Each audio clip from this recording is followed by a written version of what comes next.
Show me your friends and I'll show you your future. Unless you want average in America, married, 2.4 kids with 1.5 dogs. But I can guarantee you, you will never achieve anything greater than your highest aspiration.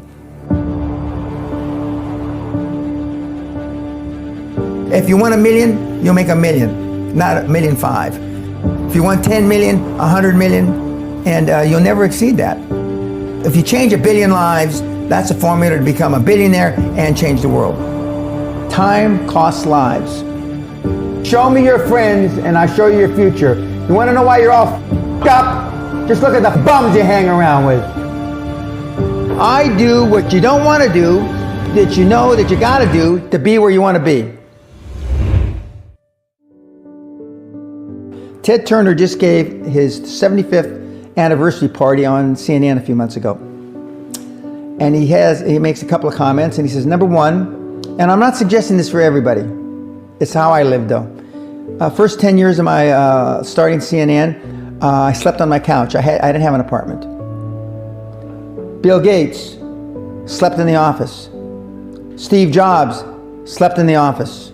And I can go down a whole list. Now these are super successful, mega wealthy guys. I slept in my office. Not everybody's willing to make that sacrifice. But it's not the only thing. But even if you don't sleep in your office, if you want to send your kids to a better school, if you want to be able to take care of your mother when she gets dementia, if you want to, this all takes money. My children aren't getting any of my money when I die. Not one centavo, not one penny. And 2 of my kids are cool with it. One of them's not so cool with it. I'm not gonna, I think Andrew Carnegie, by the way, Andrew Carnegie, arguably the richest, most successful entrepreneur of all time, he said the best thing that you can have for a child is him to be born into poverty. And I agree.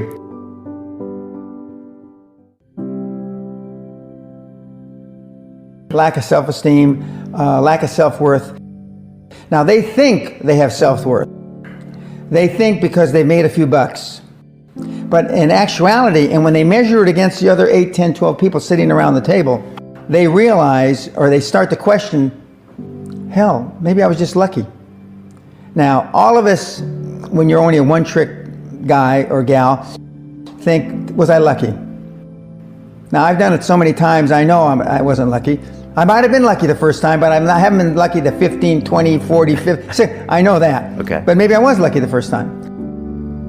But my life changed when I was pretty much a haphazard kid, got in a lot of trouble, got arrested 4 or 5 times, thrown in jail, and this was with my dad as a cop.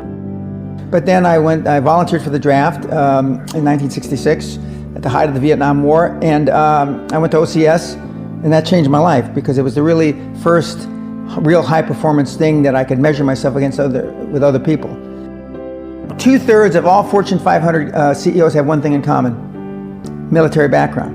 Really? 2/3 of those 2/3 have something else: martial arts. What do you learn in martial arts, Brian? Discipline, focus. A lot of people don't believe they deserve to be there. I convince them, and we have these drills, why you belong there.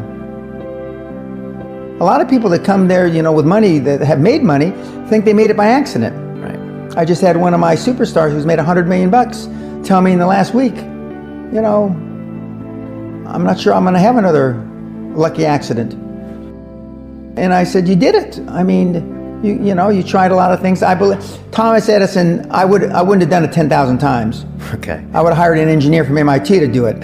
But I mean, I've tried a lot of things. Nobody's failed at more things than I have. And the first 100 million are successes, but I could write a book about failures that it'd be, because I've tried a lot of different things. Because failure is just testing.